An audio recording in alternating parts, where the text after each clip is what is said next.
Voilà. Donc, j'aimerais commencer cette présentation par, par remercier les membres du jury d'avoir accepté de lire et d'évaluer mes travaux de thèse. Donc, merci à vous d'être ici présents ce soir pour ma soutenance de mes travaux de thèse sur modéliser la dynamique de la Covid-19, de la dengue et de l'établissement de Wolbachia dans les populations d'Aedes aegypti en Nouvelle-Calédonie. Donc ces travaux de thèse, je les ai faits sous la direction de Miel Dupont-Roserolles de l'Institut Pasteur, de Morgan Monjas de l'IRD, et également Christophe Menkes a participé à mon encadrement. Donc la première question, c'est pourquoi modéliser les maladies infectieuses parce que les maladies infectieuses, ce sont des systèmes complexes, donc qui impliquent des agents infectieux avec des propriétés biologiques propres. Lorsqu'ils infectent des hôtes, ça mène à des pathologies variées, donc à des dynamiques de transmission variées. Et les hôtes, s'ils sont humains, ils s'organisent en société, ce qui rajoute une couche de complexité supplémentaire. Et bien sûr, tout ceci dans le système Terre, où tout un tas de facteurs abiotiques peuvent influencer sur la dynamique de la maladie. Et donc de ça va émerger donc des dynamiques non linéaires et complexes. Et en fait, il est dur d'estimer la contribution de différents facteurs à la dynamique de cette maladie. Et donc, quand on modélise ce système, cela nous est permis. Par exemple, je vais vous montrer ici donc un modèle pionnier dans la modélisation des maladies infectieuses. Donc, c'est un modèle SIR. C'est un modèle qu'on appelle à compartiment puisqu'on suit l'évolution d'une population en différents compartiments. Donc ici, les personnes susceptibles qui n'ont pas contracté la maladie, les personnes infectées et les personnes guéries. Et donc, ce modèle est gouverné par deux paramètres. Bêta, le taux de transmission, et gamma, donc l'inverse de la durée d'infectiosité. Et donc, quand on fait varier ces paramètres et qu'on suit donc les sorties du modèle et qu'on les compare à des données observées, on est capable d'estimer la contribution de ces paramètres à la dynamique infectieuse. Et notamment, il y a un concept central qui a émergé de la modélisation des maladies infectieuses, c'est le concept de nombre de reproduction, qui est défini comme le nombre moyen de cas secondaires que va générer un cas primaire dans une population entièrement susceptible. Et donc ça, c'est dans sa version basique. Et donc ce nombre de reproductions nous donne donc une idée de l'intensité de l'épidémie lorsqu'on la modélise. Et on peut le dériver notamment de ces modèles SIR, ce qui nous permet de considérer donc la force de l'épidémie avant de considérer des choses comme l'immunité ou les interventions.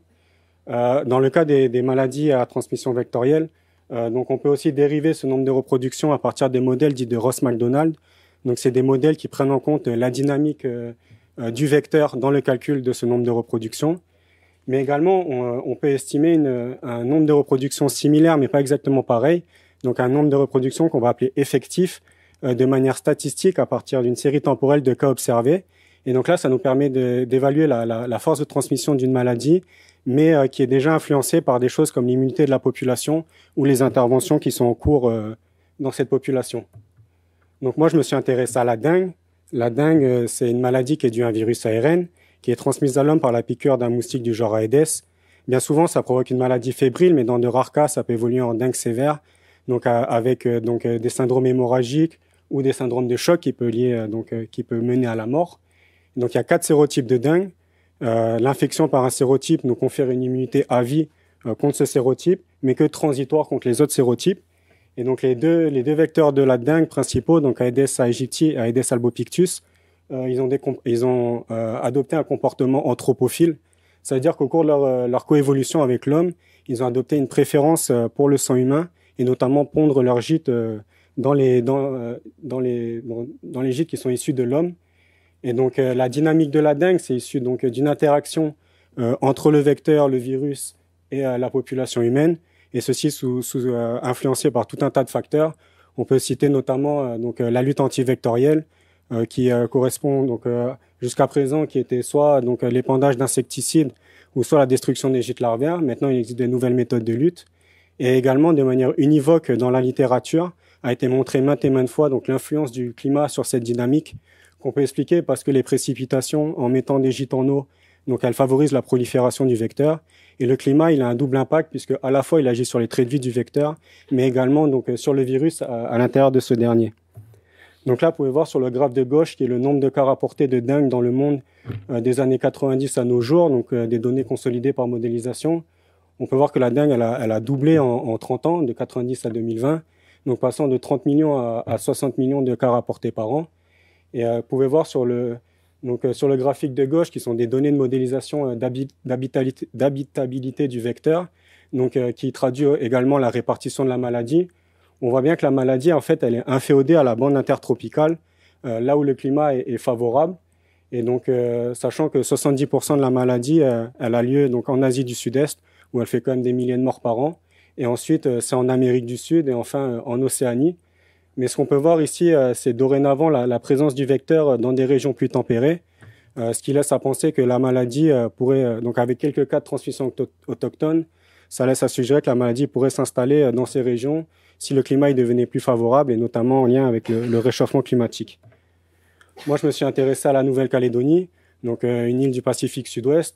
Ce qu'il faut savoir, donc à l'est de l'Australie et au nord de la Nouvelle-Zélande, ce qu'il faut savoir sur la Nouvelle-Calédonie, c'est que c'est un archipel composé d'une île principale appelée Grande Terre, d'environ 500 km de long, avec quelques îles habitées autour. Et donc, 2/3 de la Calédonie se situent ici, dans la région sud, dans Nouméa, sa capitale, et donc les communes limitrophes. Et il faut savoir que la Calédonie, c'était 270 000 habitants en 2019. Comme vous pouvez voir sur cette frise chronologique des épidémies de dengue de Catherine Nizan et ses collègues, vous pouvez voir que la dengue en Calédonie, donc avec les sérotypes marqués par les codes couleurs, elle circule sur un mode épidémique, donc avec des alternances d'épidémies et des périodes interépidémiques où il n'y a pas de cas rapportés, ou en tout cas très peu de cas rapportés. Et donc, comme le montre ici, donc la circulation de la dengue 1 pendant près de 15 ans, avec des introductions et des successives, il ne semble pas que l'immunité en Calédonie soit un facteur limitant pour la circulation donc des virus de la dengue. Et une dernière chose à savoir, c'est que Nouméa est toujours impliqué dans toutes les épidémies de dengue. La deuxième chose qu'on peut dire sur la dengue en Nouvelle-Calédonie, donc là, vous pouvez voir le graphe des années 2000 à 2016, donc des cas de dengue rapportés. Et ici, la courbe verte, donc c'est donc des données issues du réseau de surveillance entomologique, où donc des agents venaient dans les maisons pour détecter la présence de gîtes positifs pour Aedes. Et donc, ce qu'on peut voir, c'est que il y a eu bien un effet de la lutte antivectorielle, puisque là, post-2008, on peut voir vraiment une lutte, une baisse du nombre de gîtes trouvés dans les maisons. Cependant, ça n'a pas de corrélation donc, avec la prévention des épidémies, puisque 2 des plus grandes épidémies qui ont eu lieu en Calédonie ont eu lieu post-2008. Donc ça, ça marque un peu un échec des méthodes de lutte traditionnelles. Et donc, c'est dans ce contexte-là que Nouméa a rejoint le World Mosquito Programme, donc un programme qui consiste à libérer des moustiques porteurs de Wolbachia, et dont je vous parlerai plus tard. Donc ça, c'est le contexte du démarrage de ma thèse. Ensuite, donc, la pandémie de Covid-19 est arrivée. Donc, mon encadrement a été donc recruté dans le conseil scientifique local. Et tout de suite, on a commencé donc à émettre des modèles de transmission de la dynamique de la Covid-19 en population calédonienne pour pouvoir anticiper un peu à quoi on pouvait s'attendre en cas d'introduction, et notamment avec un point central sur l'hôpital, puisque c'était un centre névralgique pendant la pandémie. Donc c'est pourquoi les axes de ma thèse que je vais vous présenter ce soir, donc ils se divisent en 3.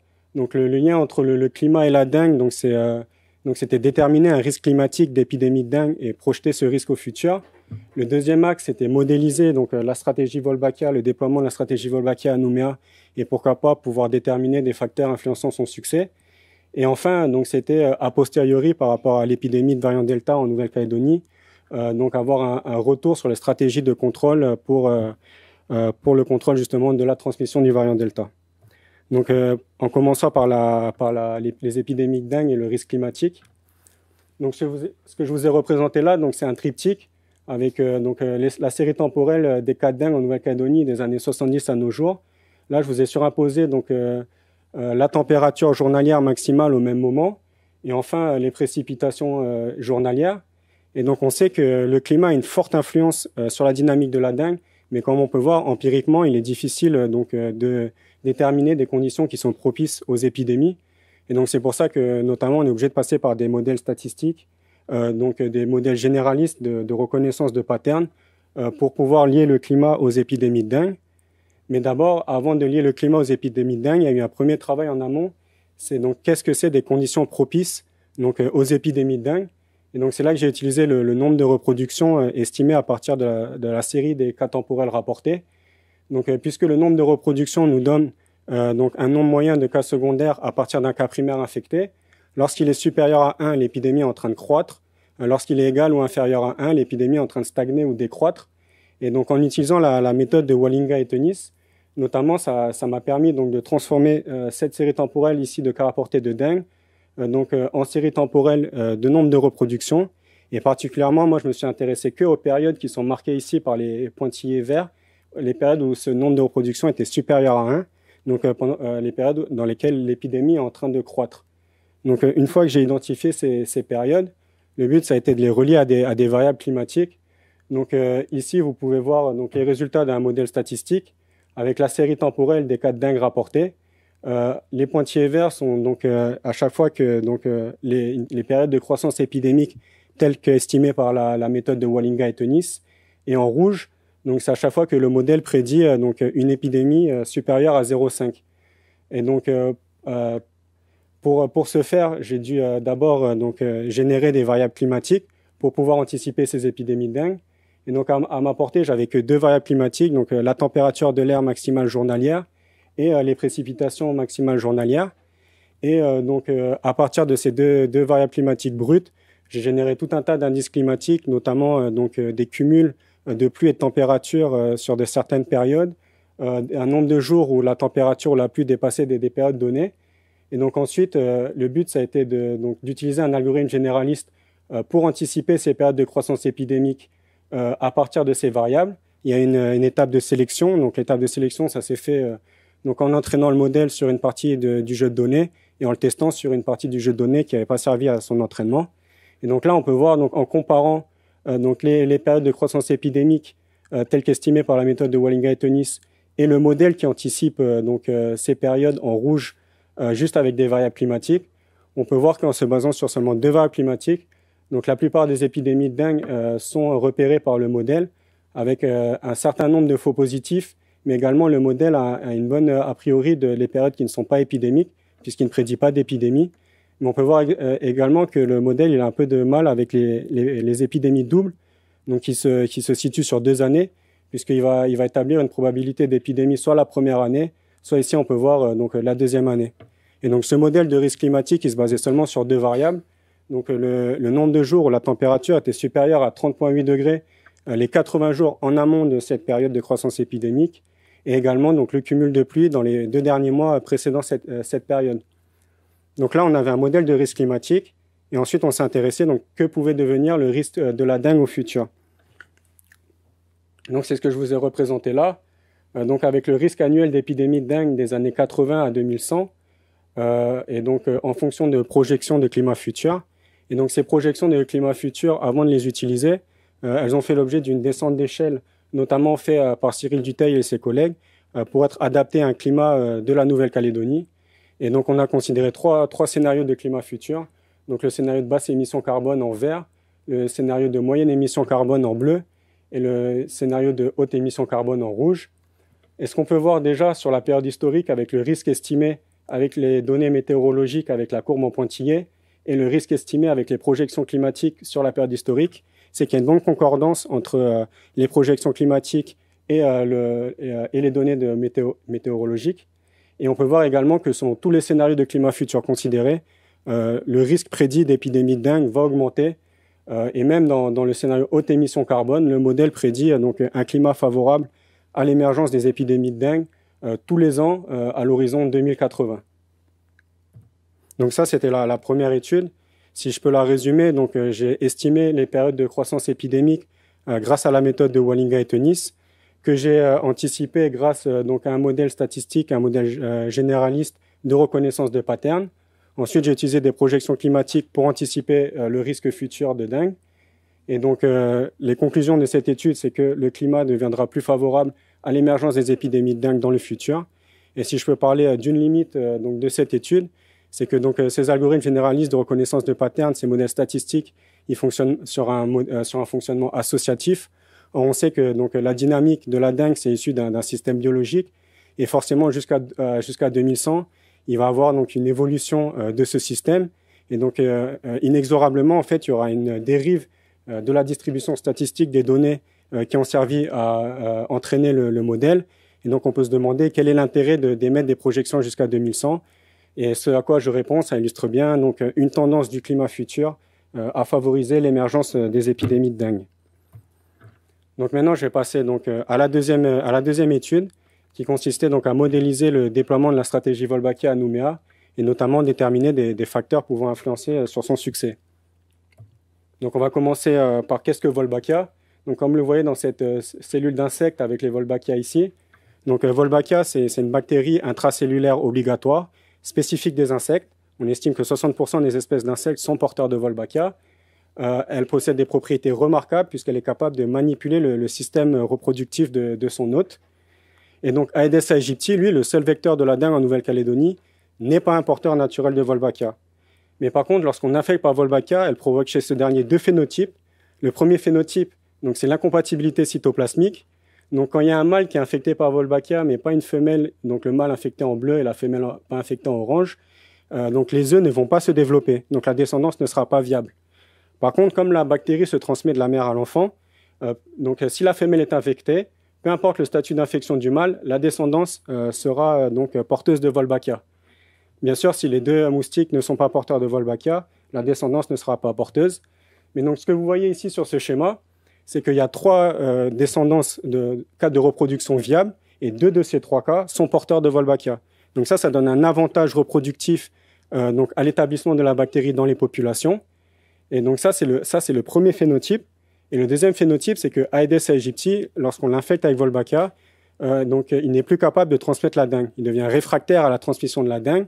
Et donc en fait, c'est ça la stratégie Wolbachia. C'est lâcher suffisamment de moustiques dans l'environnement pour qu'ils s'établissent grâce à l'incompatibilité cytoplasmique. Et ainsi, la population de moustiques devient réfractaire à la transmission de la dengue. Et donc on protège la population des épidémies.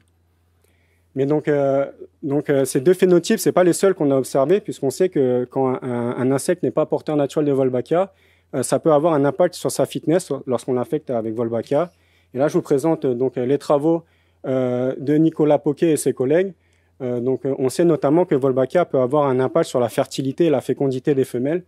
Donc ici, je vous ai représenté l'impact sur la fertilité avec donc les femelles sauvages en orange et les femelles porteuses de Wolbachia en bleu. Et donc, ce qu'on peut voir sur la fertilité qui est défini comme le taux d'éclosion moyen des œufs, on peut voir donc l'effet de Wolbachia sur cette fertilité.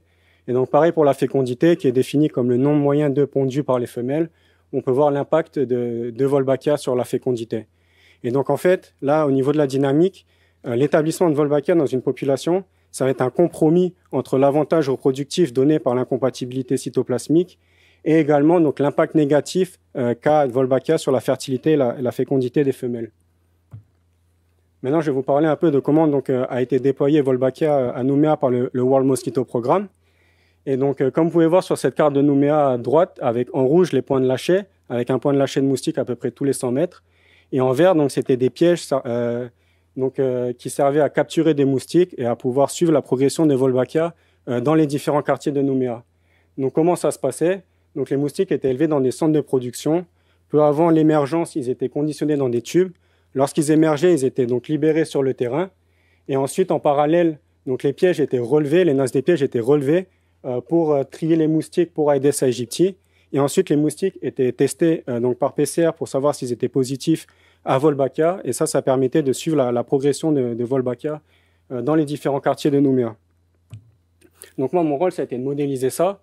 Donc ce que j'ai fait, c'est que je suis parti d'un modèle de dynamique de population d'Aedes aegypti qui a été développé par Anne Listran et ses collègues. Et donc c'est un modèle de dynamique de population parce qu'on suit en fait l'évolution d'une population de moustiques simulée à travers ces différents stades de vie. Donc là, les stades des œufs, des larves, des nymphes et des adultes.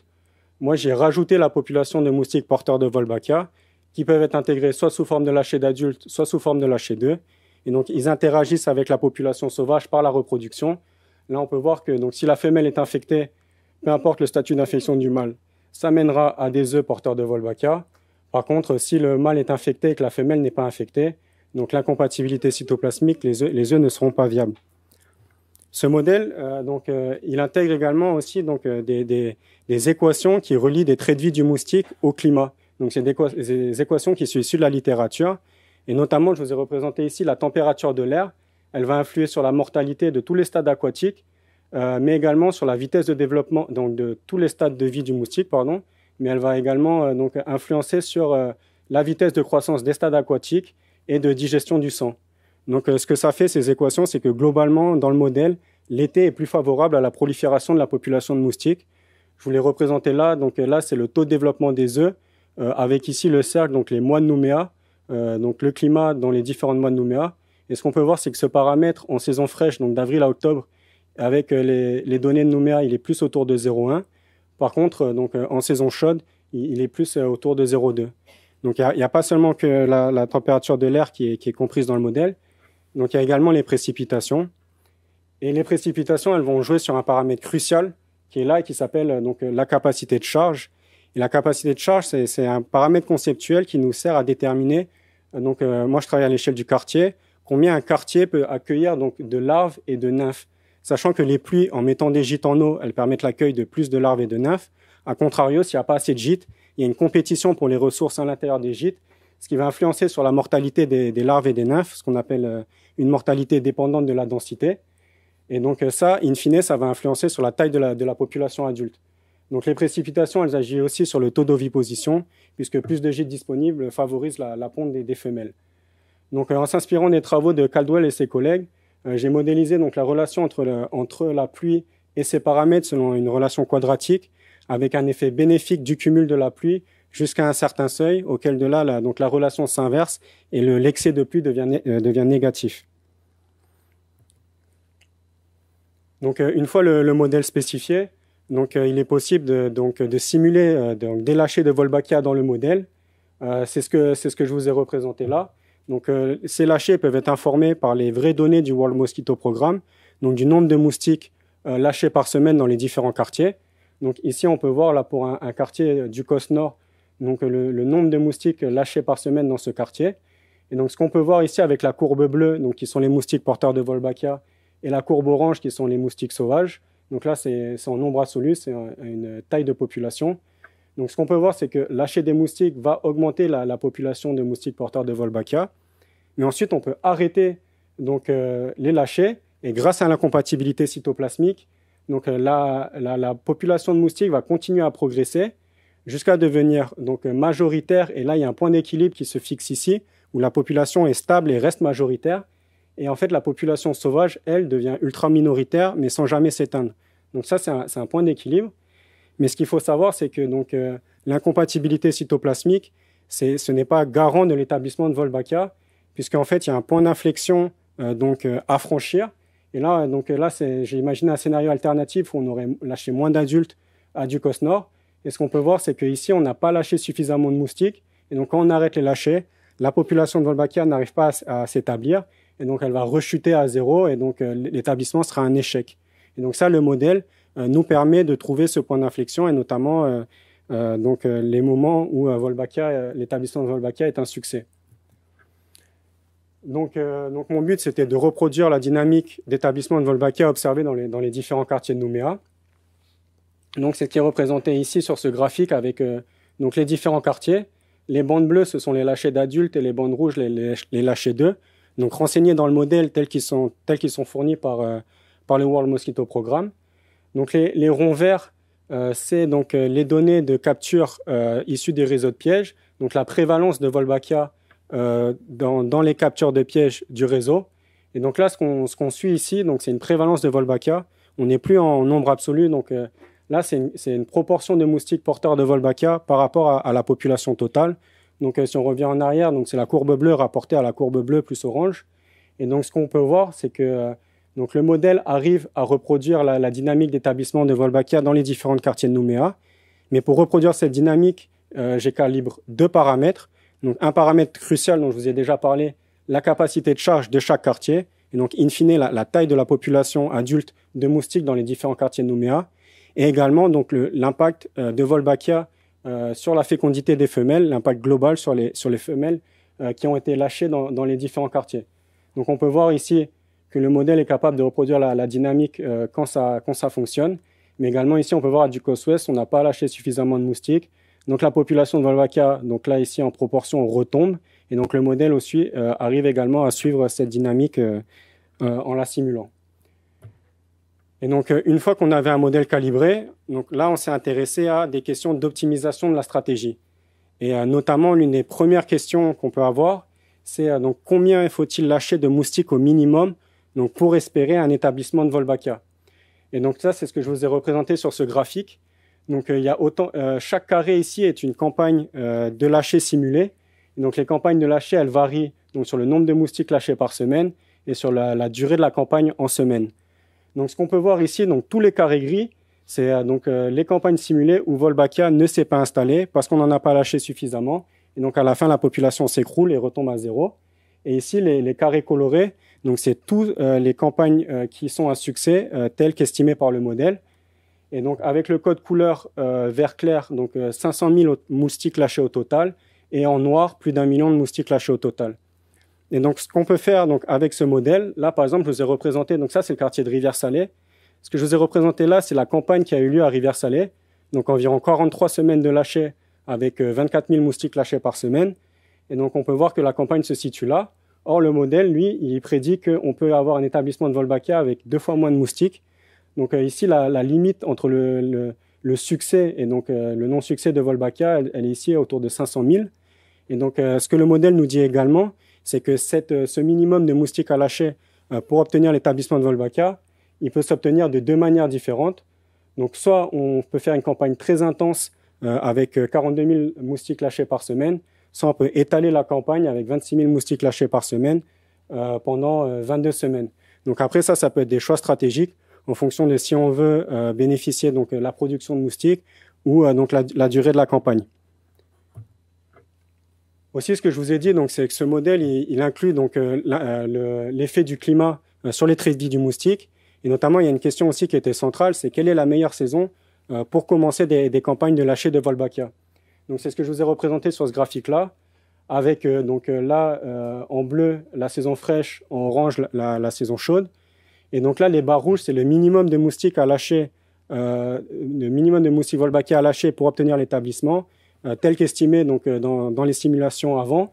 Et donc et en bas, les barres grises, c'est donc la durée de la campagne correspondante à la campagne en haut. Et donc ce qu'on peut voir d'après le modèle, c'est que si on veut minimiser le nombre de moustiques de Wolbachia à lâcher pour espérer un établissement donc qui soit un succès, donc la fin de la saison fraîche, c'est le meilleur moment puisqu'on voit bien que le minimum de moustiques à lâcher se situe ici et il a un double bénéfice puisque la durée de la campagne pour mettre en place la durée pour mettre en place cette campagne est également réduite. Donc à la base, Wolbachia, donc ça sert à protéger les populations de la dengue. Donc l'une des dernières questions qu'on a cherché à éclairer, c'est est-ce qu'on peut donc estimer l'impact des lâchers de Wolbachia sur la réduction de la transmission de la dengue par le modèle. Et donc pour ce faire, j'ai utilisé donc le nombre de reproductions de Ross McDonald dont je vous ai déjà parlé tout à l'heure et qui inclut donc la dynamique de la population de vecteurs. Donc ici la formule là, là il y a des paramètres qui sont dépendants, donc qui sont propres aux vecteurs et qui sont calibrés avec la littérature, notamment des travaux de Mordecai et ses collègues. Mais également, la formule, elle est renseignée par une densité vectorielle, donc un nombre de moustiques par humain. Et donc, pour calibrer cette densité vectorielle par quartier, j'ai utilisé ici M, qui est ma taille de population adulte, de vecteurs par quartier, tel qu'estimé par mon modèle. Et N, ici, c'est le nombre d'habitants de chaque quartier, tel que dans les données de recensement. Donc, ce qu'on peut voir sur ce graphique, donc avec ici le nombre de reproductions, que je vous rappelle qui est le nombre de cas secondaires que va générer un cas primaire dans une population entièrement susceptible. Ce qu'on peut voir ici, donc au cours des étés 2019 à 2022, ici en haut avec pas de lâcher de Wolbachia simulés dans le modèle, et ici avec des lâchers de Wolbachia tels que simulés, tels qu'ils ont été observés mais simulés par le modèle, on peut voir en fait une diminution drastique du potentiel de transmission de la dengue dans la plupart des quartiers de Nouméa. Et on peut même, donc c'est une réduction qui est estimée à plus de 90%. On peut voir même qu'en fait, ici, le R0, il est en dessous de 1. Donc, c'est-à-dire que potentiellement, il n'y a pas d'épidémie qui peut démarrer suite à l'introduction de moustiques infectés ou d'une personne infectée dans la population. Donc, ce que vous pouvez voir ici également, c'est qu'il y a une zone d'ombre ici, notamment au niveau du COS industriel et donc du COS ouest. Mais donc, cette zone d'ombre, elle correspond plus à une limite de ma méthode de calcul, puisque moi, pour estimer une densité de vecteurs par humain, j'utilise donc des données de résidents, d'habitation, Or, ce sont deux quartiers qui sont industriels. Donc, la population qui y réside, c'est une population de travailleurs. Donc, il est très probable que, donc, en utilisant ma population estimée par quartier de mon modèle, mais seulement les données d'habitation, donc je surestime la densité vectorielle dans ces quartiers. Donc voilà, ça c'est la deuxième étude. Si je peux la résumer, donc j'ai étendu un modèle de dynamique de pop d'Aedes aegypti pour intégrer donc la dynamique des moustiques porteurs de Wolbachia. Ils peuvent intégrer soit sous forme d'œufs, soit sous forme de larves. Le modèle a été calibré avec les données observées de progression de Wolbachia dans les différents quartiers. Et ensuite, j'ai estimé donc la réduction sur le nombre de reproductions des lâchers de Wolbachia. Et donc, ce qui ressort de cette étude, c'est que la fin de la saison fraîche, c'est le meilleur moment pour commencer une campagne de lâcher si on cherche à minimiser le nombre de moustiques à lâcher. Et également qu'on a estimé une réduction très forte de la dengue à plus de 90% dans la plupart des quartiers de Nouméa. Donc voilà. Et également, donc, si je peux parler de quelques limites de cette étude, donc moi je travaille à l'échelle du quartier. Or, j'ai pas pu considérer donc des microclimats qui se situent à cette échelle puisque j'avais à ma disposition que les données météorologiques à la station de Nouméa. Et également, donc, j'ai pas pu descendre d'échelle et considérer donc des hétérogénéités spatiales qu'on sait qu'elles existent à des échelles plus fines des hétérogénéités spatiales de la densité vectorielle à des échelles plus fines du quartier, à des échelles plus fines que celles du quartier, notamment en fonction du bâti. Et donc là, je vais pouvoir passer donc à la troisième étude, l'évaluation des stratégies de contrôle de l'épidémie de variant Delta en Nouvelle-Calédonie. Donc en Nouvelle-Calédonie, par son statut d'île, elle a pu se préserver de la pandémie de Covid-19 pendant la plus grande durée de l'épidémie, donc en fermant les frontières, en mettant une quarantaine obligatoire à l'entrée. Deux confinements généralisés suite à des introductions ont permis de stopper la transmission du virus. Donc, à part ce sas sanitaire, la vie était normale en Nouvelle-Calédonie. Et donc, la première circulation réelle du virus, elle a commencé donc, ici, vous voyez, en septembre 2021, avec un variant Delta. Donc, ici, c'est le nombre de cas rapportés. Et ici, c'est le nombre de décès. Et comme on peut voir, malheureusement, donc, cette épidémie de variant Delta a été très mortelle et a mis beaucoup de pression également sur le système hospitalier. Et donc, elle a duré jusqu'à la fin de l'année, après quoi elle a été reliée par une épidémie de variant Omicron, mais qui n'a pas eu le même impact en termes de mortalité et également sur le système hospitalier. Et donc, si on fait un zoom sur cette épidémie, donc, ce qu'on peut voir ici avec les croix roses, qui est le nombre de cas rapportés de personnes infectées au variant Delta, c'est que cette épidémie en Nouvelle-Calédonie, elle était très soudaine, puisqu'en fait, on s'est rendu compte de l'introduction du virus avec 3 cas qui sont arrivés pour des pneumopathies sévères à l'hôpital. On les a testés et en fait, plus tard, ils ont été déclarés positifs au Covid-19. Et ensuite, donc, malgré le fait qu'on ait mis un confinement en place dès le lendemain, donc il y a une flambée des cas avec un pic atteint dès la semaine d'après. Et donc, ce qu'on peut voir, c'est que il y a eu le pic la semaine d'après, mais après ce pic-là, donc les nombres de cas rapportés et également les admissions à l'hôpital, elles ont continué à baisser tout au long de l'année et jusqu'à être stabilisées. Et il y a un autre truc qui est intéressant sur la dynamique de cette épidémie, c'est que concomitant en fait, avec la découverte de l'entrée du virus sur le territoire, là on peut voir sur cette courbe verte qui représente donc le nombre de personnes qui sont allées se faire vacciner une fois. Donc, au moment de la découverte de l'entrée du virus sur le territoire, il y a eu un bond de vaccination. Donc, en moins d'un mois, il y a 30% de la population éligible qui allait se faire vacciner. Et donc, nous, on s'est posé la question a posteriori, quel avait été l'impact, donc la contribution à la fois de la vaccination et du confinement donc, sur le contrôle de l'épidémie de variant Delta. Donc, pour ce faire, on a mis à profit donc, des modèles qu'on avait développés de transmission du Covid-19 en population calédonienne. Donc là, c'est un modèle SEIR qui est donc similaire au modèle SIR, mais qui prend en compte donc une période d'incubation du virus. Ce qui est intéressant dans ce modèle, c'est qu'il est stratifié à la fois par groupe d'âge, puisqu'en fonction des groupes d'âge, on n'a pas la même probabilité d'être hospitalisé, et aussi par statut vaccinal, puisqu'on a des protections différentes en fonction de notre statut vaccinal. Et donc, on s'est surtout intéressé, donc ici, vous voyez que le groupe des infectés est séparé en 2 catégories. Donc, les gens qui vont nécessiter une hospitalisation et qui vont finir par aller à l'hôpital. et donc les gens qui ne vont pas nécessiter d'hospitalisation. Et notamment aussi par ailleurs, nous on s'est intéressé donc à l'occupation de la réanimation, puisque c'était un point névralgique pendant la pandémie de Covid-19. Et ça en fait on l'a fait grâce donc aux admissions à l'hôpital telles que calibrées par le modèle, mais en dehors du modèle par une estimation statistique, notamment avec une probabilité journalière d'admission en réanimation estimée. Donc en fait là je vous présente le modèle, donc les admissions à l'hôpital telles que simulées par le modèle calibré sur les admissions réelles. Donc ce qu'on peut voir ici c'est les croix, c'est les admissions réelles à l'hôpital. Et donc la courbe bleue, donc c'est la centrale des admissions à l'hôpital telle que calibrée par le modèle. Et donc le modèle arrive à reproduire la dynamique telle qu'observée. Et nous, une fois calibré ce modèle, on a pu se renseigner sur les paramètres du modèle. Et notamment, donc, le paramètre ici, un nombre de reproductions estimé à 6,6, donc une épidémie très intense avant la découverte de l'entrée du virus sur le territoire. Donc ça le met dans la tranche haute des différentes estimations du nombre de reproductions du variant Delta, notamment en Europe, puisque ça allait de 4 à 8. Et que moi j'explique parce que du coup, on était en période zéro Covid. Donc en fait, en Nouvelle-Calédonie, les contacts entre individus n'avaient pas changé. Et donc là, on voit donc ce R0 estimé à 6,6. Et lorsqu'on met en place le confinement, on estime une réduction du confinement sur la transmission du virus de 73%.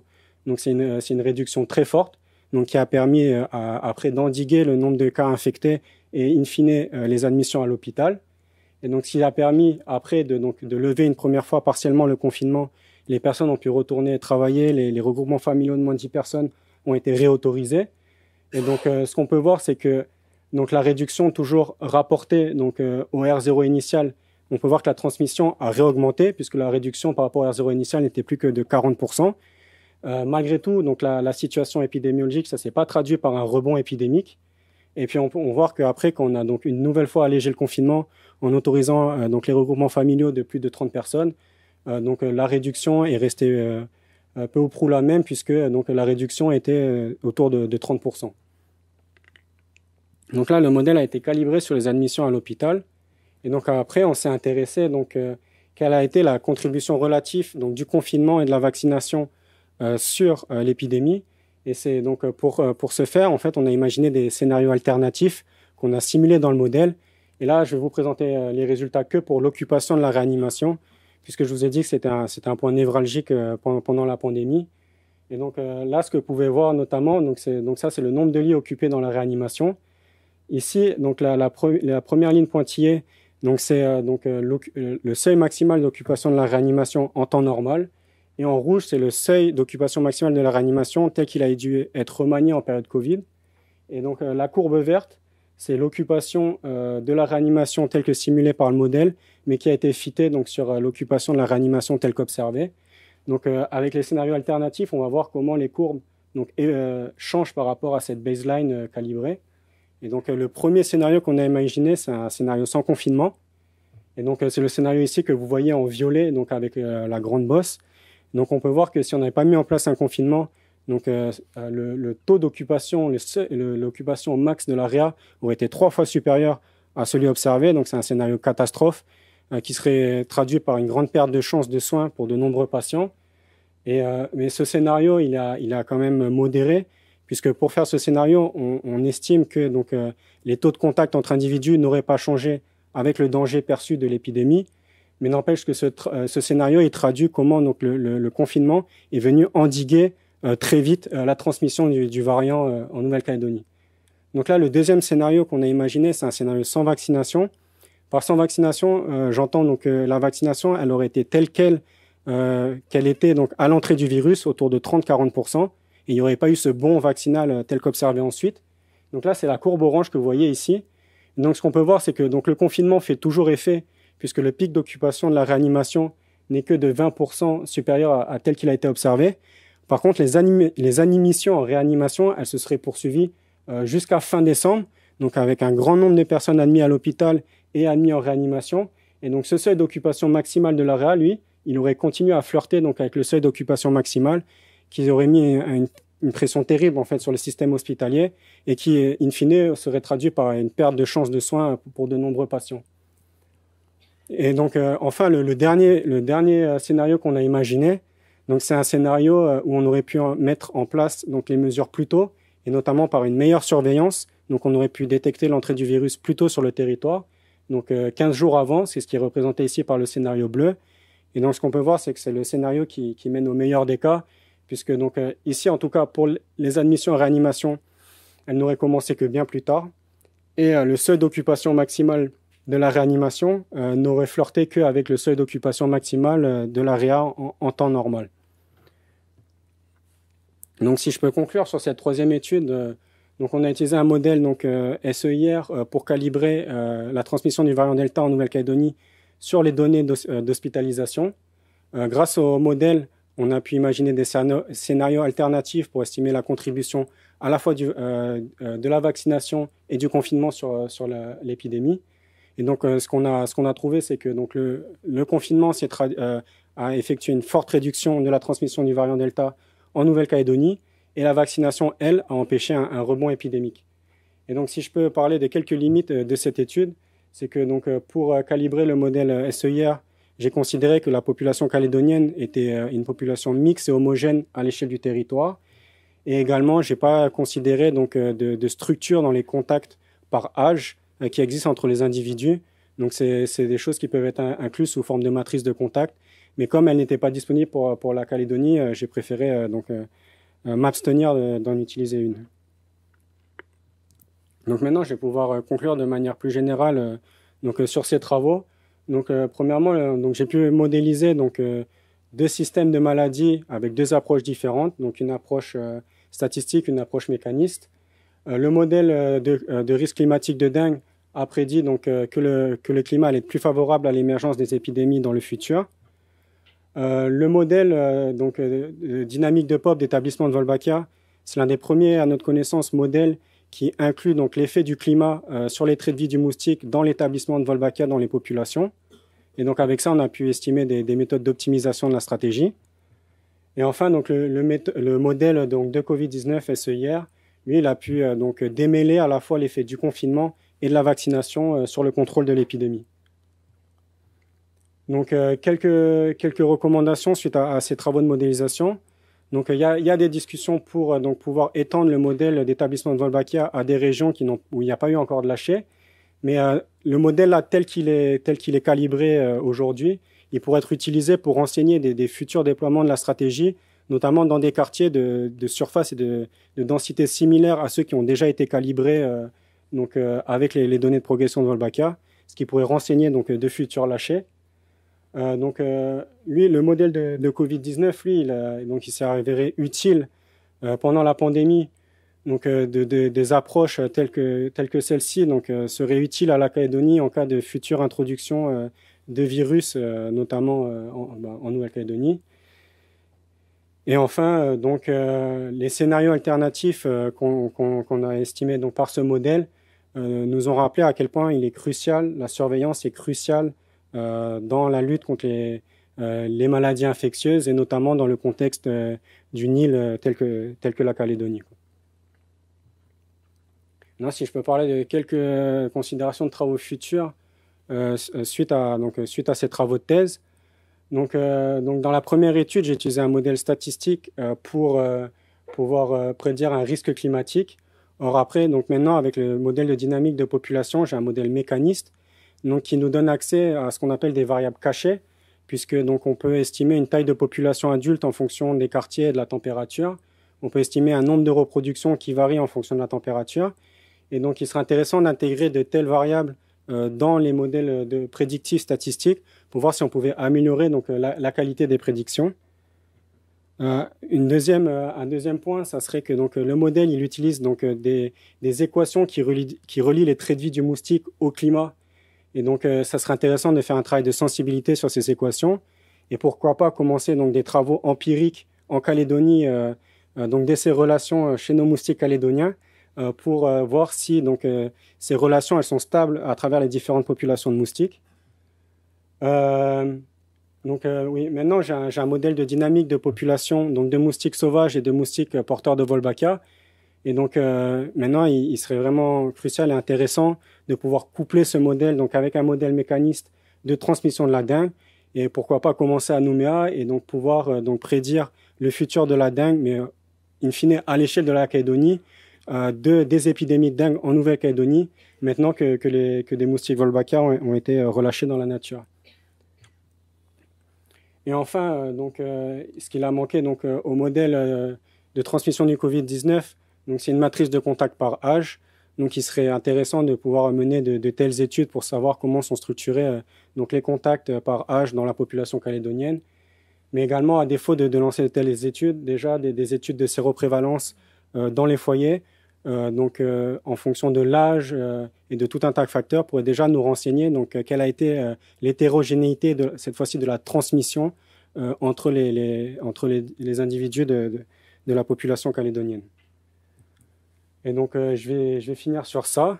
Et donc, j'aimerais remercier bien sûr l'Institut Pasteur et l'IRD de m'avoir accueilli, l'École doctorale du Pacifique, et également les bailleurs qui ont permis ceci, la province sud qui m'a offert ma bourse, mon prix d'encouragement à la recherche, et également l'ANR d'Envol, qui le projet dans lequel s'inscrit la modélisation des moustiques porteurs de Wolbachia. Et merci à vous. Voilà.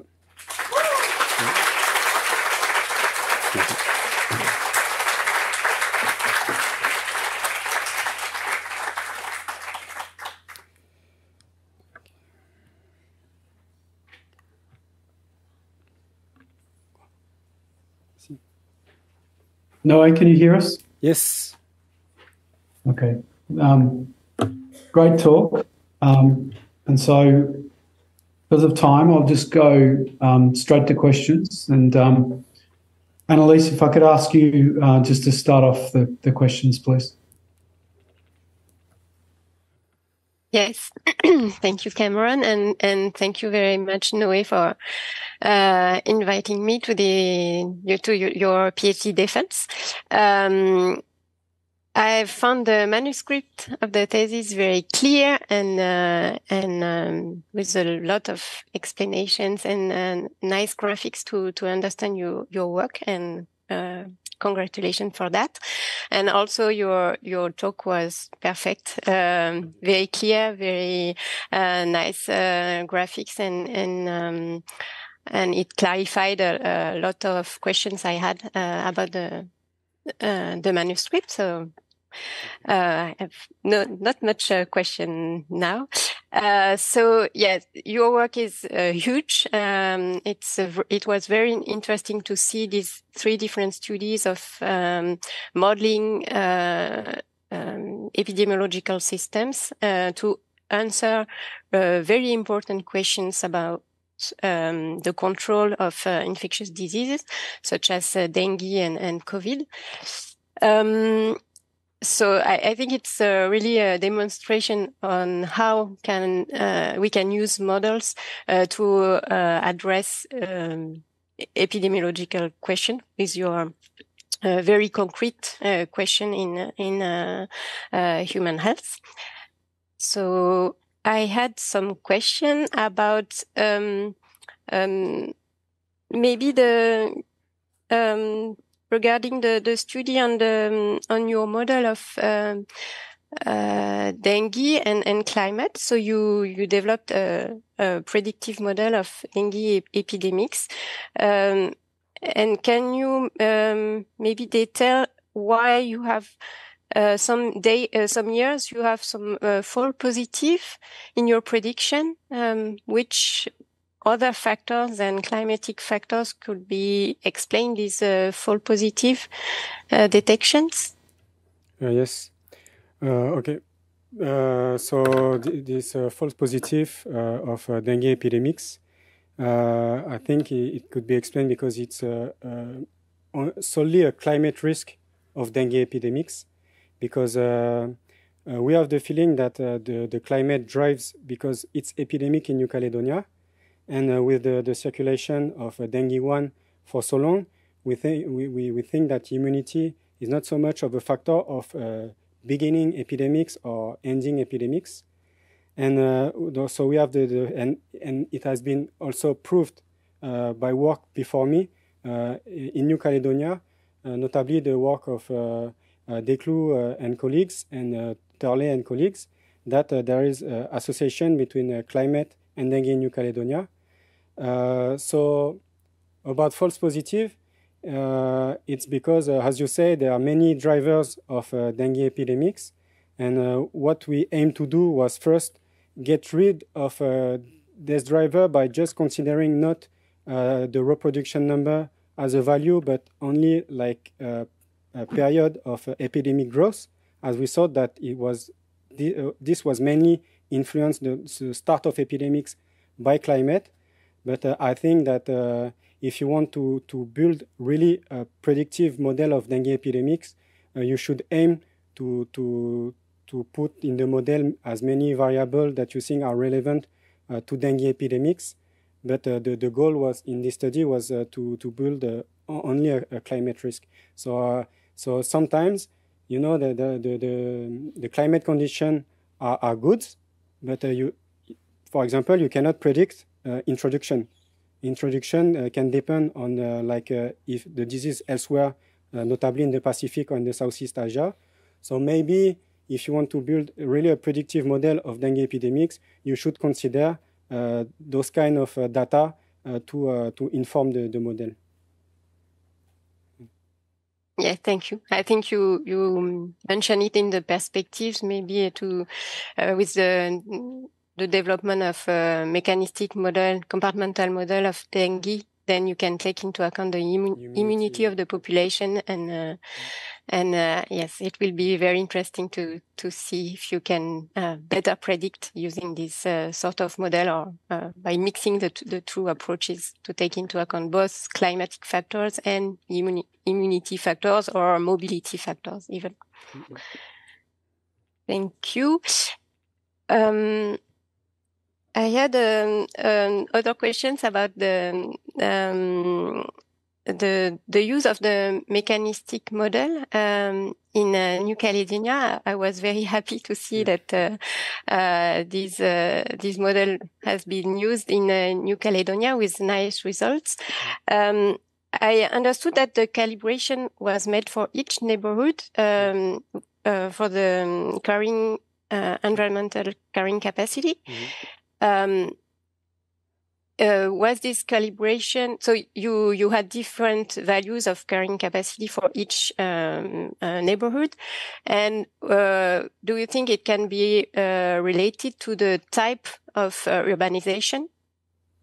Yeah, it's a really interesting question, and it should be like ongoing work so because progression of Wolbachia in the model informed by actual release can inform us about the actual size of the population. Now, and it's in the discussion for expansion of the model, it should start a way to link this carrying capacity to exogenous variable, like, I don't know, density of population or density of habitat, vegetation. And if we are able to do this, we should we can like be prospective in the simulation of the model. So I think it definitely can. But maybe to do this, maybe we can like as I say, downscale a bit the model. Maybe like I don't know, it's an English word, but ventilate the carrying capacity that we found on bati and habitat and vegetation, etc., to be able to be like a prospective with the model. Yes, sure. I think it can be a very nice perspective of your work because if you want to apply your model to another neighborhood, then you need this parameter, and if you have to calibrate it each time, so the model is not so useful. But if you can predict it from your observation in Nouméa, then it will be very interesting to apply the model apply the Wolbachia strategy in other places. Yeah. And I had another question about the second parameter you calibrated. It was the impact of Wolbachia on the fertility of the mosquitoes. How can you explain why this parameter has to be calibrated for each neighborhood? If I understood well. Actually, this parameter was calibrated to the was one parameter for all the neighborhoods. It was for the population as a whole. Actually, the calibration was like back and forth between actually calibrating the carrying capacity of each neighborhood and the impact on fecundity as a whole. So, okay, perfect. Yes. Unless I'm conscious of time. Yes, sorry. Okay, sorry. I have a lot of questions, but I can keep them for another time. My last question, if I can, is more a general question about the use of all of these models for public health stakeholders. Of course, all of your conclusions are very interesting for decision makers. And did you have the opportunity during your PhD thesis to interact with people from health agency, or how do you see the future of your work regarding this, the use of models by public health stakeholders? How to facilitate it? So it's a welcome question because like Tuesday, I had the opportunity to interact with health authorities and discuss about the Wolbachia model. And actually, they was interested. And also, one thing that was brought back from this meeting was that empirically, they found that now they start release like at the beginning, at the end of the late season, cool season, and at the like October. So it's like in agreement with what I found in the model, and so it's a good point, and they are interested for like using the model for other release. Yeah. Okay. Thank you. Thanks, Annelies. Claude, if you've got a couple of questions. Thank you, Cameron. My colleagues just tell me that I can continue maybe in French because you understand French quite well. Maybe it will be more fast if I speak French also. So I will just ask my question in French. Donc, merci. Déjà, j'aimerais te remercier, Noé, pour m'avoir invité et puis à l'équipe de tes encadrants pour m'avoir invité à faire partie de ce jury parce que j'ai vraiment eu du plaisir à lire ton manuscrit. Je rejoins la remarque d'Anis, il est vraiment très bien rédigé. Je trouve que les résultats sont bien présentés. Les méthodes et les limites sont aussi très clairement adressées dans le manuscrit. Et donc, j'ai eu beaucoup de plaisir à le lire. Et puis, il est plutôt bien structuré, assez efficace et facile à lire, en tout cas. Moi, je m'interrogeais de façon plus globale sur ton parcours et ton histoire de thèse, quoi. J'aimerais savoir comment la thèse, pour toi, s'est passée. On a beaucoup vu l'intérêt des approches que tu as menées, de modélisation pour informer les autorités de santé.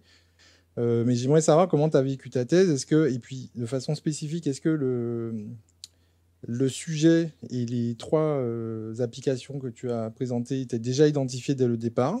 Ou est-ce qu'au départ, il y avait plutôt un axe qui était identifié et qui a évolué au cours du temps avec l'actualité épidémiologique? Donc ça, c'est une première question. Je me demande aussi quelles sont les principales difficultés que tu as eues pendant cette thèse. Est-ce que tu peux nous dire comment tu as réussi à trouver des solutions là-dessus et sur quels éléments tu as l'impression d'avoir le plus appris durant ce parcours de thèse par rapport à ton background initial? Ok, reste ta question. Donc, au départ de la thèse, donc Wolbachia, ça c'était sûr, puisque c'était un axe qui était bien défini dans la thèse. Le risque climatique de dengue, on avait dans l'idée donc de le mettre à jour, puisque en fait il y avait déjà des travaux antérieurs qui existaient, et cette fois-ci on voulait le projeter au futur. Donc ça c'était un axe qui était bien défini. Donc, qu'est-ce qui a bougé? Donc, pour tout le monde, la pandémie de Covid. Donc donc là, mes objectifs ont un peu changé puisque tout de suite, on s'est mis à développer des modèles parce que du coup, on était dedans, quoi. Et donc, c'est là où j'ai notamment beaucoup appris puisque au final, j'ai dû pas mal me plonger dans la littérature internationale. Là, tu développes un sens des modèles mécanistes puisque en fait, on les calibrait avec donc des données qui arrivaient en flux tendu. Euh, donc, euh, on développe vraiment un sens des modèles mécanistes. Et donc, voilà, et ça a été une expérience, in fine, très riche. Et voilà, c'est tout ce que je peux dire, quoi. Ok, alors je trouve ça assez cohérent avec. Enfin, je trouve que tu présentes des données qui sont et des travaux qui sont quand même de très bonne qualité, avec j'ai trouvé, même dans ton manuscrit, on le trouve un peu avec une certaine modestie systématique. C'est une qualité, hein, bon, félicitations pour ça, mais c'est vrai que j'ai trouvé que on a le sentiment parfois que tu présentes des travaux qui sont vraiment ambitieux, d'intérêt, etc., mais avec un peu une attitude qui serait à la limite de l'excuse pour présenter quelque chose qui pourrait être vraiment beaucoup mieux. Mais bon, j'imagine que ça fait partie de ton tempérament, en tout cas. Alors moi, je rejoins un peu la remarque, enfin la question d'Anise. Donc j'avais pas mal de questions qui ont été répondues au cours de ta présentation. Je te remercie là-dessus. Mais c'est vrai que moi, j'ai trouvé que de façon globale, sur des approches où il y avait quand même un vrai intérêt d'information des décisions de santé publique, on reste un peu sur la fin par rapport à comment, en pratique, les travaux menés, les résultats des modèles ont informé réellement les autorités. Par exemple, j'aimerais bien que tu nous parles de l'épidémie de Covid. Comment les modèles que vous avez faits se sont intégrés dans la stratégie, par exemple, de santé publique et de la gestion de l'épidémie? Est-ce que c'est arrivé vraiment tardivement et que c'est un travail d'évaluation de l'impact qui ressemble plus à un travail de recherche qui est un peu déconnecté? Ou est-ce qu'il y avait des instances, des conseils scientifiques ou des réunions régulières qui permettaient aux autorités de prendre en compte les résultats que vous aviez, qui pour moi sont des résultats qui sont vraiment fondamentaux et qui peuvent permettre de monitorer soit l'offre de soins, le nombre de lits, etc. Et puis les stratégies de réduction aussi des risques, quoi. Est-ce que, par exemple, vous avez fait un gros travail sur la vague de Delta? Est-ce que ce travail qui a été réalisé là est arrivé suffisamment tôt pour qu'il puisse informer les autorités sur les actions de réduction des risques qui ont été faites sur les vagues d'après? Donc moi, j'aimerais bien que tu me parles de ça. Et j'ai un peu la même question, c'est d'ailleurs sur les aspects de la dengue, mais j'imagine que pendant l'épidémie, ça a dû être quand même assez chaud, il y avait des décisions à prendre, etc. Donc comment ce travail-là s'est inscrit dans une stratégie globale de santé publique en Nouvelle-Calédonie? Bah, non, mais avec Morgan, c'est un travail qui est arrivé très tôt, en fait, dès 2020, quand la pandémie commençait. Ça a commencé donc, par des scénarios d'introduction du virus, et donc estimer en cas d'introduction du virus, que pouvait-on espérer en cas de confinement en termes d'arrêt de la transmission. Et donc donc en fonction de la littérature internationale, ça a commencé très vite. Et puis ça a évolué au fur et à mesure de la pandémie, en fonction des nouvelles. Et donc comme Myriel et Morgan étaient dans le conseil scientifique, donc les travaux issus de la modélisation étaient présentés à ceux qui étaient présents là-bas. Et après, il y a eu la pandémie de variant Delta qui est arrivée et qui a créé une urgence. Et donc là, c'est là où il y avait le regard central sur l'hôpital et la réanimation, puisque c'était le lieu à préserver, quoi. Et il y a des choix qui ont été faits, des orientations d'intervention qui ont été faits à partir des résultats? Oui, puisque donc les décideurs ils regardent les courbes et après ils décident. Donc, donc, Oui, voilà. c'est la définition des décideurs, effectivement.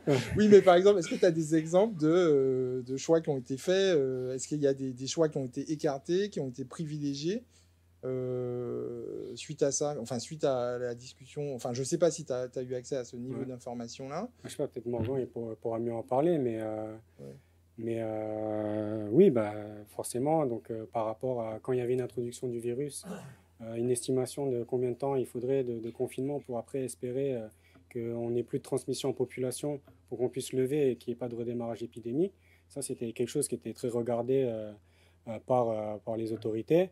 Également pendant la pandémie de variant Delta, c'est est-ce qu'on peut alléger ou pas qu'est-ce que si pour l'hôpital, comment ça se traduit ça, c'était une info qui était très surveillée, quoi. Ok, merci. Alors moi, il y a une question un peu plus générale sur la partie dingue. Enfin, j'ai deux questions sur la partie dingue. Je vais essayer de ne pas être très long. J'ai été surpris de voir que, premièrement, j'ai apprécié le travail que tu as fait dans l'introduction où tu présentais vraiment les différents modèles qui existent, statistiques, mécanistes. Je me demandais, et donc je trouve que dans ce travail-là, tu montres vraiment l'avantage des approches et les contextes dans lesquels ils s'appliquent. Après, je me demandais si sur le modèle, par exemple, de dynamique de la dingue que tu as fait, que tu as présenté, où tu as utilisé, par exemple, des SVM, etc., quelles sont les justifications qui vous ont poussé à utiliser ce modèle-là? Est-ce qu'il y a eu d'autres alternatives qui ont été explorées à ce moment-là?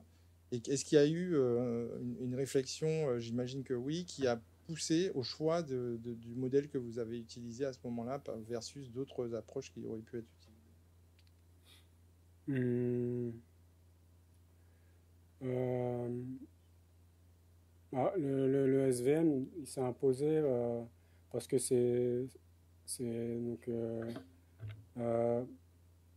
parce que c'est un algorithme qui est généraliste, donc très, très flexible au niveau dans la modélisation de la distribution statistique des données.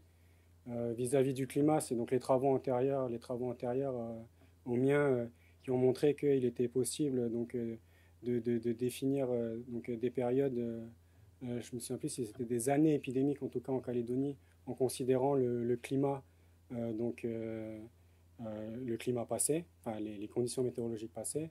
Donc c'est pour ça que ça c'était des travaux qui étaient antérieurs. Donc maintenant on avait des nouvelles données.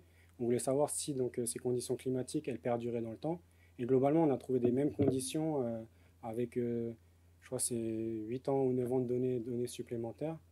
Donc après le modèle SVM c'était par familiarité.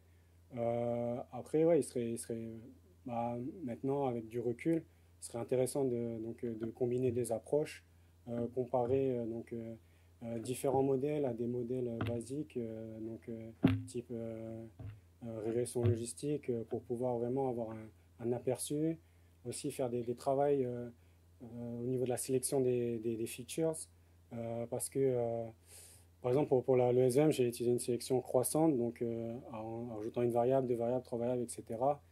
Maintenant, je ne suis pas spécialement pour cette approche. On pourrait imaginer toutes les combinaisons possibles, puisque maintenant, ça nous est permis, on a de la puissance de calcul, parce qu'en fait, au niveau de représenter la distribution par le modèle, en fait, on a privilégié l'interprétabilité, mais si on cherche vraiment le prédictif, c'est quelque chose qu'on peut mettre de côté pour si on veut vraiment avoir des résultats. Donc le modèle SVM, c'est imposé comme ça, et surtout on voulait l'utiliser parce qu'il avait déjà fait ses preuves en Calédonie, et qu'après on voulait savoir le climat futur, donc il était intéressant de continuer sur l'approche qui existait déjà. Mais a posteriori, je ne suis pas contre utiliser vraiment différentes approches, quoi. Et d'accord, sur la partie Volbachia, moi j'avais une question aussi sur le. Donc, toi, tu as identifié les approches optimales, on va dire, avec une saison d'hiver, une saison d'été, avec différentes approches. Moi, je me demandais premièrement, est-ce que il y a des coûts différents de faire des lâchers longs et moins intenses que des lâchers qui sont courts et modérés et intenses. Donc en termes de coûts économiques, est-ce qu'il y a des différences là-dessus? Est-ce que vous avez envisagé aborder ces aspects-là, par exemple? Et puis, de façon générale, est-ce que vous avez pu... est-ce que tu as des éléments, par exemple, sur le coût de la stratégie de lâcher de vecteur Wolbachia par rapport au coût d'une épidémie ou de plusieurs épidémies au cours du temps, pour savoir à partir de quand, si l'approche Wolbachia est plus coûteuse, par exemple, à partir de quand elle serait bénéfique, ou si elle est moins coûteuse, donc est-ce qu'il y a des éléments par rapport à ça? Oui. Alors, Mireille, elle pourra peut-être plus... Parce que, après, moi, de ce que je sais, donc je crois qu'on est à peu près à 36 francs du moustique. Et c'est fait.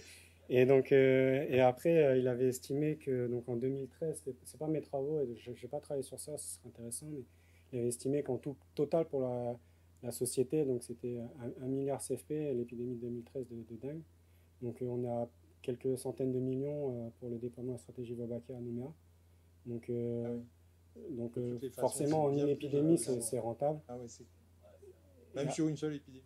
Même sur une seule épidémie, c'est rentable. Et la question, justement, qui serait vraiment intéressante avec les autorités, c'est celle que tu as dit là, de soit privilégier donc, le nombre de moustiques lâchés par semaine, soit le nombre de semaines de lâcher. Et donc là, ça vient, est-ce qu'on veut privilégier la production? Parce qu'en fait, on a une seule production, enfin, le World Mosquito Programme a une seule production pour après qui doit donc dispatcher entre les différents quartiers. Mais il y a aussi la question de combien de temps les équipes travaillent. Et donc ça, c'est la question de la durée de la campagne. Et donc après, si eux, ils peuvent utiliser l'outil pour décider où est leur meilleur équilibre, ça serait vraiment intéressant. Et dans les prochaines campagnes, du coup, en fonction de la saison, il y aura une prise en compte des stratégies que vous identifiez? En fait, là, ce qui est marrant, c'est que eux, ils ont trouvé empiriquement donc à peu près donc le même résultat que j'ai trouvé dans le modèle. C'est-à-dire que maintenant, ils lâchent moins de moustiques et ils commencent donc en octobre ou en novembre. En novembre, mais moi, j'ai estimé plus vers octobre. Donc là, je crois que c'est calé, donc ils ne voudront pas avancer d'un mois. mais globalement, okay. Si on regarde les courbes, on est plutôt pas mal, quoi. Ok. Ça serait... Bon, super.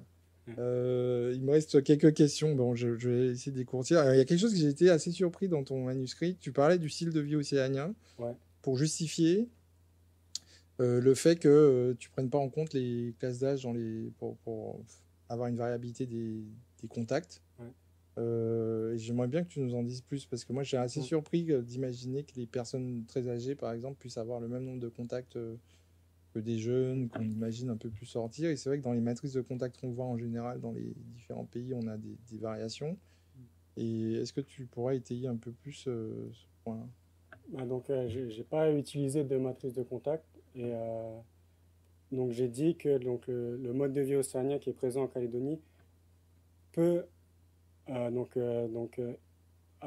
atténuer en fait cet effet de ne pas prendre en compte l'hétérogénéité, parce qu'il n'est pas rare en Nouvelle-Calédonie de voir la famille de toute son étendue d'âge partager un seul foyer.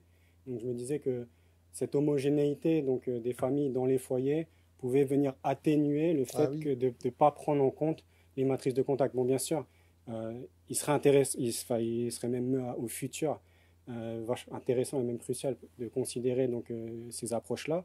Mais moi, je l'avais justifié dans le sens que ça pouvait permettre d'atténuer donc en fait le fait de ne pas l'avoir pris en compte. Ok, d'accord, je comprends. Et j'ai pas bien compris aussi pour les données les données sur les densités de moustiques à Nouméa, enfin sur la Grande Terre, quoi, ou à Nouméa. Est-ce que elles existent et elles sont collectées régulièrement, ou qu'est-ce qui justifierait que par exemple ça n'ait pas été pris en compte des fois dans certains je veux dire en dehors de la stratégie de Wolbachia en général? Il y a une surveillance entomologique régulière qui est faite de... Non, le réseau de surveillance entomologique, il a arrêté depuis 2017. Donc, il a eu lieu de 2000 à 2017. Donc, les données existent. D'ailleurs, au cours de ma thèse, j'ai pu les compiler parce que elles étaient accessibles, mais bon, fallait les compiler quand même. Il y avait 16 ans de les données. Et en fait, moi, j'étais parti à la base sur cette approche pour calibrer la capacité de charge. Donc, bon, j'avais essayé diverses approches, hein. Donc là, il y avait Nouméa était donc déjà en fait Nouméa était séparé en grappes. Il a fallu retrouver les maisons avec les données donc GPS. Après, le but c'était donc d'essayer de faire un modèle statistique du nombre de gîtes trouvés par maison. Et après, combiner ça avec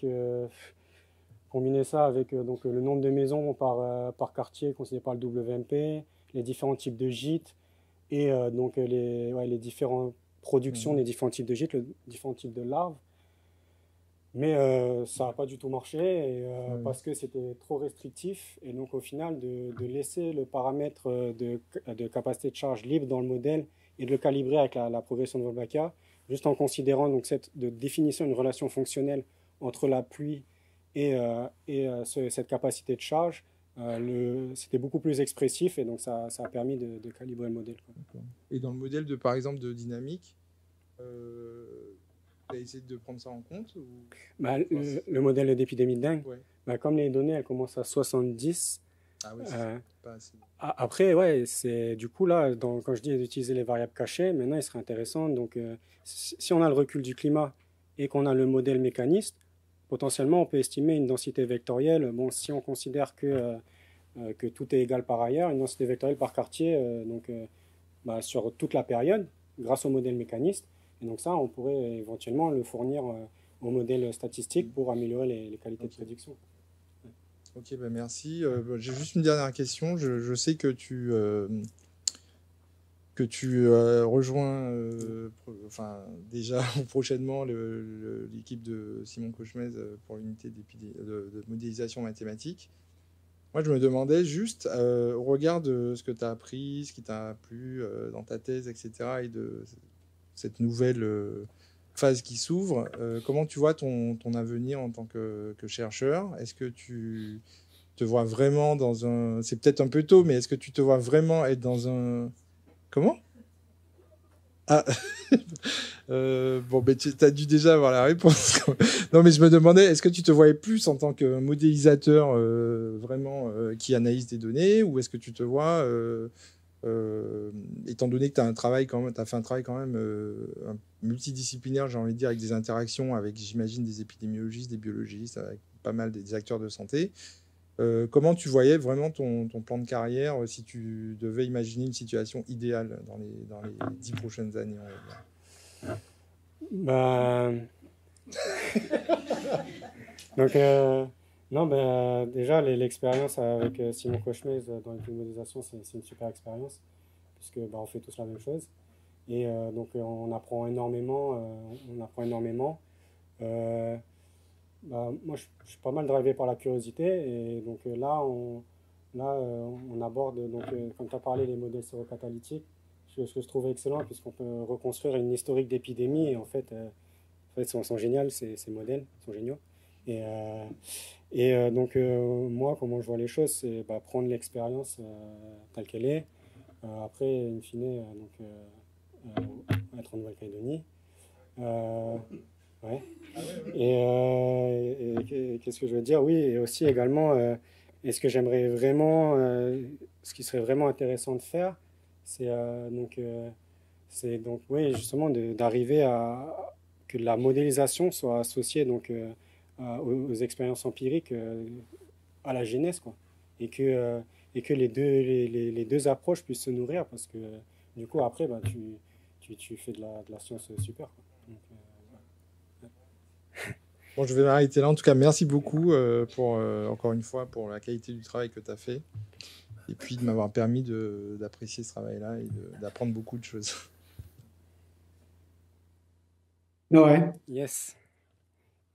I have one question. I'm very conscious of time. Yeah. It's Thursday night before a long weekend for me. So I have one question for you, and you're probably aware that there's a dengue vaccine being developed, being licensed in the European Union, licensed in Indonesia and Brazil. If I asked you to model the impact of a dengue vaccine program in New Caledonia, what information would you like from me, and what would your modeling approach be?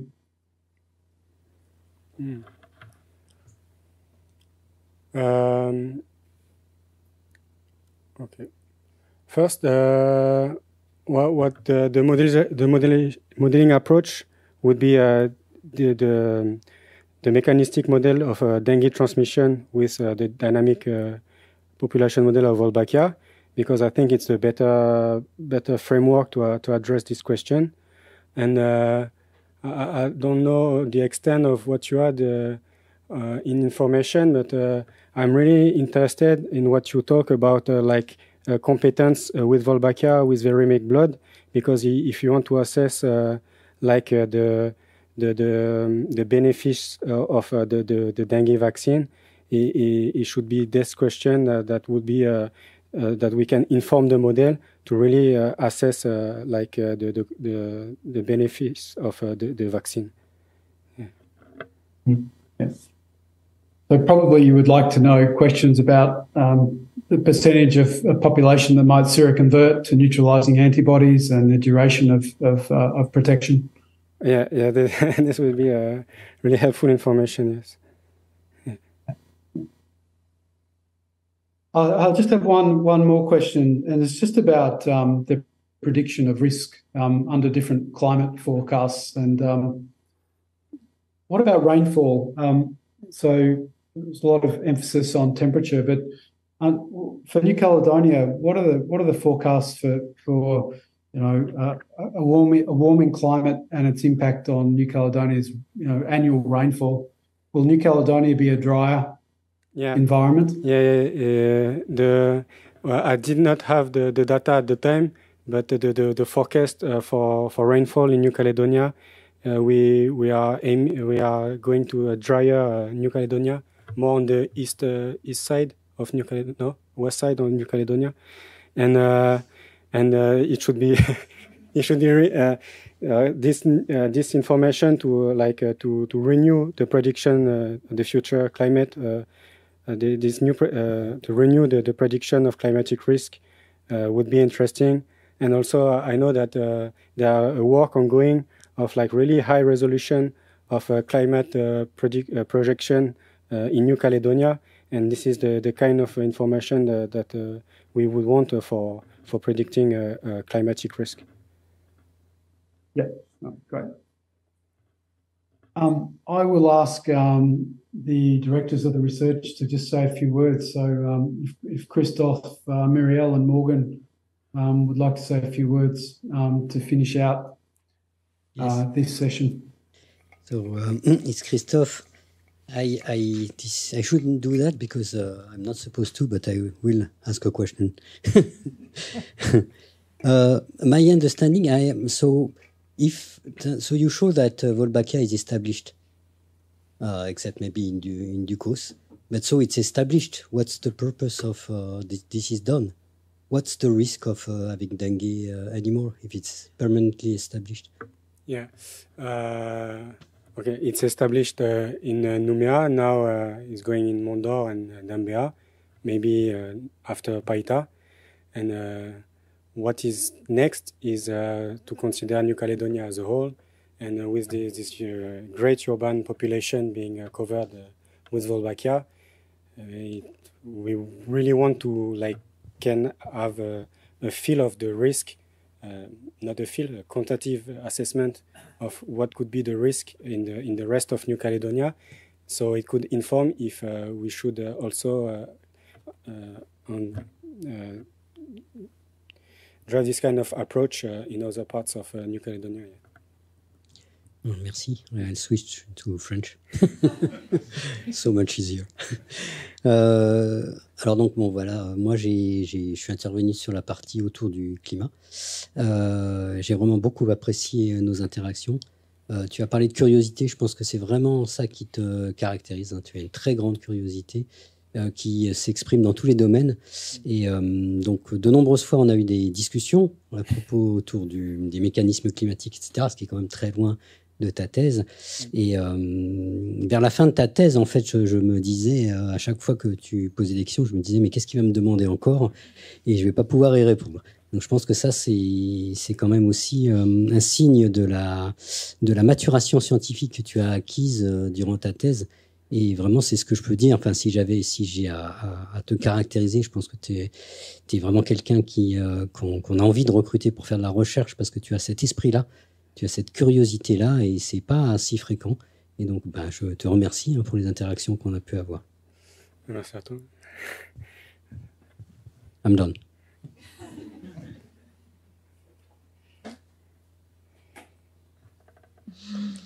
Noé. Bon, Claude m'a piqué ma question. J'en avais une autre. Okay. Quand tu étais petit, Noé, et qu'on te posait la question, qu'est-ce que tu voudrais faire quand tu serais plus grand? Qu'est-ce que tu répondais? Archéologue. Archéologue. Et donc, du coup... Non, je disais quoi?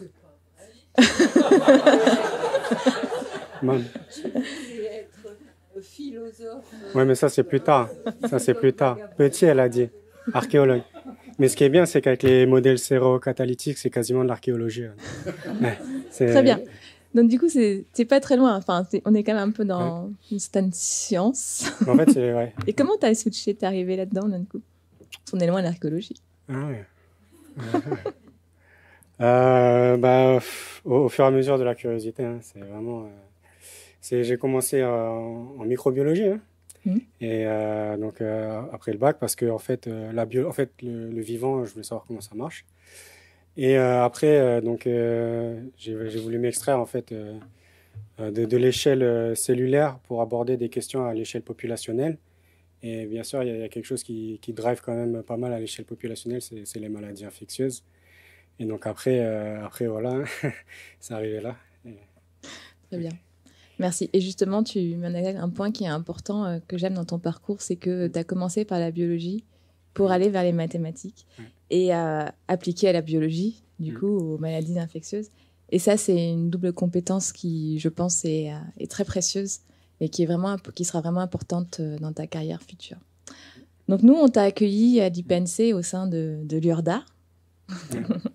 Et donc, tu as vécu entouré de gens, de virologistes en devenir. Et je pense que tu as appris plein de choses sur comment on faisait, sur le laboratoire, sur la vie du laboratoire, ce qu'on appelle le bench. Et sur à quel point des fois c'est compliqué d'avoir des résultats, d'avoir les résultats qu'on veut, le temps qu'on met des fois sur la mise en œuvre d'expériences, difficulté pour les acquérir. T'es allé dans un P2+, on t'a montré les moustiques, on t'a fait faire des PCR, il faut que tu comprennes bien ce que c'était. Et je pense que ce sera un réel atout dans ta future carrière, d'être passé par là aussi et de savoir, en fait, de comprendre en fait ce que c'est. Et il y a ces données qui sont générées par les scientifiques. Et puis, il y a aussi l'acquisition de données qu'on va chercher à d'autres personnes, donc auprès des autorités de santé, par exemple. Et là, je pense qu'avec les interactions que tu as pu avoir via le travail de la Covid, même avant avec la dengue, avec Morgan, tu as pu sentir à quel point ces acquisitions, elles pouvaient être des fois difficiles et elles pouvaient être très sensibles. Et qu'il fallait, en fait, établir une relation de confiance. Et ça, c'est vraiment important entre les gens qui produisent les données et les gens qui, après, comme dans ton futur travail, vont les modéliser et les faire renaître d'une façon différente et au contraire avoir une plus grande ampleur sur leur portée. Voilà, c'est un chemin à construire et il vaut mieux le construire pas à pas et doucement plutôt qu'aller à fond. Je pense que l'expérience t'aura donné ça. Noé, tu es une personne qui est très agréable, toujours souriante, tu as toujours participé activement à la vie de l'unité, à la vie de l'Institut. Tu n'as pas rechigné même pour nous aider des fois à faire des tris dans des choses ou à sauver des collections parce qu'il y avait des congélateurs qui tombaient en panne et tout ça. Donc voilà. Curieux, oui, tout à fait. Travailleur, carrément. Tu es, je pense, un excellent scientifique. Et je pense que tu as une belle carrière devant toi, honnêtement.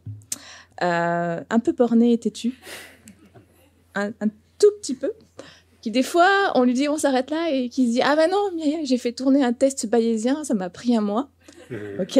Et donc, ben non, je vais pas l'utiliser. Ok. Voilà, donc il met des limites. Mais il faut tenter. Si ça avait été parfait, ça aurait été parfait. Donc il faut aussi accepter ça. Voilà. En tout cas, t'accompagner, travailler avec toi pendant ces 4 ans, hein, entre le master que tu as commencé et puis ces 3 ans et demi de thèse. C'était un réel plaisir. T'avoir vu grandir, en fait. Vraiment, pour moi, c'est un accomplissement. Enfin, c'est en tant que tout directeur d'un étudiant, on souhaite qu'après ces années, on puisse voir son envol, prendre son envol. Et là, je pense que tu as bien sauté hors du nid et tu es en train de prendre un très joli envol. Et donc, ça, c'est vraiment chouette. Donc, ton futur, il est devant toi. Tu as une base là, qui est solide. Tu commences à te frotter au meilleur. Hein, en fait, la Bourse Simon Cauchemez en France, c'est quand même un des meilleurs endroits pour t'y frotter. Je te souhaite de faire d'autres postdocs, d'être frotté à d'autres équipes pour encore plus apprendre, revenir avec une expérience et revenir en Nouvelle-Calédonie parce qu'on t'attend. À Noé, en Nouvelle-Calédonie, on a hâte que tu reviennes et que tu reviennes avec tout ce que tu auras appris parce qu'il y a plein de choses à faire ici. Malgré tout, surtout. Et donc, voilà. Donc, merci Noé, en tout cas. Merci. Ok. Ouais. Bah, j'ai pris aussi énormément de plaisir hein, dans cet encadrement, cette direction de thèse. D'abord parce qu'effectivement, tu es une personne agréable et c'est toujours bien en fait de travailler avec nos collègues aussi dans une bonne ambiance. Tu as beaucoup progressé clairement hein, entre le début de ta thèse où je me souviens on a fait le premier comité de suivi où le sujet était quand même un petit peu ouais pas bancal, il était un peu il était pas complètement sérieux on va dire comme ça et ça s'est ressenti aussi sur toi, ta manière de l'exprimer. Et puis, tu te l'es assez rapidement approprié. Et très, très vite, globalement, tu as absorbé les concepts, les notions mathématiques et tout ça, c'est à une grande vitesse. Donc, c'est assez impressionnant. Et donc, c'est très agréable, en fait, d'encadrer un étudiant qui a cette capacité. Et puis, il y a eu cette séquence Covid aussi qui a quand même été assez troublante. D'abord, ça nous a un petit peu interrompu dans le processus de thèse et après, effectivement, c'était un peu rythmé avec les différents événements qui nous tombaient dessus. Et oui, pour répondre à Claude, effectivement, on avait des modèles qu'on travaillait quelquefois jusqu'à 21h ou 22h le soir pour présenter le lendemain au gouvernement. Et là, c'est compliqué. C'est pas la recherche. Hein. On est dans quelque chose. Quand on parle de collaborer, en fait, de fournir des informations aux collectivités, aux gestionnaires, on est vraiment là sur quelque chose de différent. C'est-à-dire le pas de temps. On est obligé de faire attention à ce qu'on fait quand même, mine de rien, parce que ça a un impact directement sur une durée de confinement ou une stratégie de vaccination qui va impacter toute une population. Donc évidemment, c'est quelque chose qui est très intense et qui nécessite autre chose encore que la recherche. Et là-dessus, Noé aussi a fait preuve d'une flexibilité, d'une adaptation très forte. Et je le remercie parce que effectivement, ces travaux ont permis aussi d'alimenter cette gestion en fait de la crise. Voilà. Puis après, j'ai un peu honte.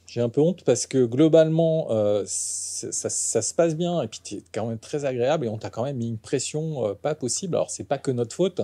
C'est parce qu'il y a eu Covid, parce qu'il a fallu finir quand même les travaux sur Wolbachia qui étaient très intéressants, parce que tu as eu tout de suite ce postdoc à Paris qui était une opportunité pour toi, mais il fallait que tu termines ta thèse. Et donc voilà, on t'a mis la pression et j'ai honte de ça parce que tu le méritais pas, mais on sent quand même qu'elle n'est pas vaine. te dire que en fait, cette pression qu'on t'a mis, ça t'a permis quand même de faire de finaliser des travaux. Ça te permet, comme l'a dit Myriel, de te mettre sur une trajectoire très importante au niveau de la recherche avec un postdoc dans un des labos les plus de renommée mondiale. Voilà.